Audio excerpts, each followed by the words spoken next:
உலகத்துல இருக்கிற நபர்களுக்கு சோதனைகள் வந்தா அவங்களால நிக்க முடியாது. ஆனா உங்க வாழ்க்கையிலையும் என் வாழ்க்கையிலையும் எது நடந்தாலும் அதுக்கு பின்னாடி ஒரு நன்மை இருக்குமே தவிர ஒரு தீமை இருக்கவே.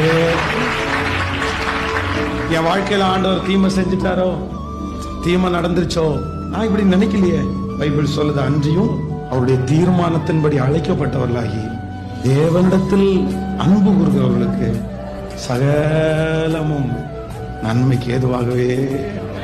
அதனால இந்த ஜெபத்துல இருக்கிற யாராவது ஒருத்தர் என் வாழ்க்கையில நான் இப்பொழுது கடந்து போகிற பாதை எனக்கு தீமையா முடிஞ்சிருமோ, இது ஆபத்தா முடிஞ்சிருமோ, இல்ல ஆண்டவர் எனக்கு தீமையா அனுமதிச்சிட்டாரோ அப்படின்னு யார் இந்த ஜெபத்துல இந்த சத்தத்தை கேட்கிறவங்க நினைச்சிட்டு வந்தாலும் நான் நம்புறேன், இல்லவே இல்லை.